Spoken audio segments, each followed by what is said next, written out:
Okay, ready? 3, 2, and go. Lakad. Tingin sa pogi. Smack. Saan? Nag-break ka nga, wala namang laman. Oh ano? Saan? Tropa, tinulugan na ako. Grabe.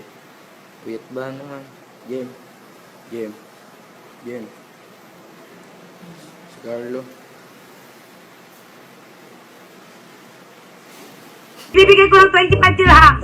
May hollow blocks pa kayo. O ba, saglit lang ha, itong si Cream Patrick Caballado Vergara. Bago ko ito i-block, bebe ko na nagkano ka ng hollow blocks. Kaya mo, magpapahuli ako ng hollow blocks na may pokpok pa sa'yo. Anyway, bablock na kita ha. Ayaw ko makipag-away ngayon, maganda mood ko. O ano? Saan? Nagpanti ka, may itlog ka naman. Oh ano? Saan? Sino ba? So why are you here in the Philippines? And I only go to you study in Philippines. Oh, studying. Yeah, I Study English? No, I study business. So why did you choose Philippines to study? Why not other countries? Why? Because it's cheap? Bakit nga ba?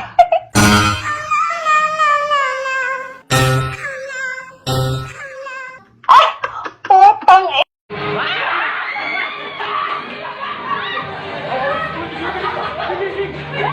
나의 두 눈을 감으면 떠오르는 그 눈동. Nag-alala naman yung maalaga ko. Papauwiin ko lang. Okay, di ba? May module kayo. Ganun gala kayo. Ganun gala. Alam niyo naman pandemic ngayon, hindi pa kayo nagpe-face mask. Easy na yun. Ikaw din, sabi ko, mag-review ako. Mag-review ako. Ha? Ikaw din. Bakit ka ha? Umuwi kayo. Ikaw din! Ikaw din! Ha? Pagkasin kita. Talaga ako sa'yo. Ayan na yan ha, tara na. Mga HIV drugs, yung hunting-hunting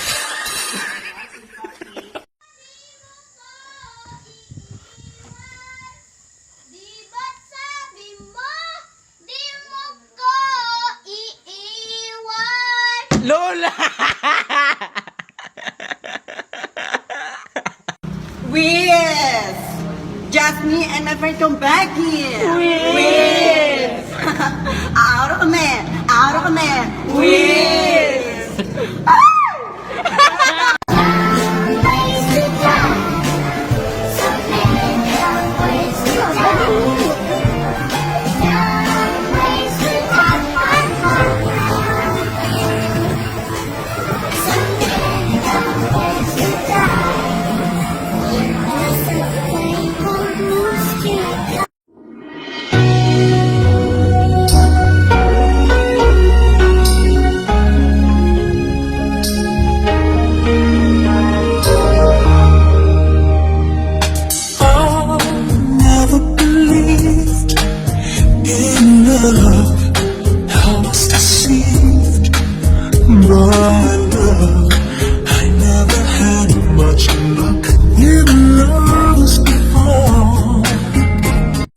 Sabi daw ng matatanda, kapag daw ang bata ay nakataas ang kamay, ibig sabihin ay tulog na.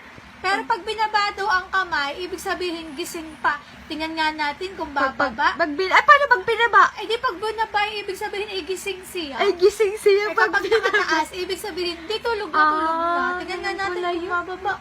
Ay, tulog na, Casey. Sobrang himbing na ng tulog niya. Grabe. Ay, naku, grabe.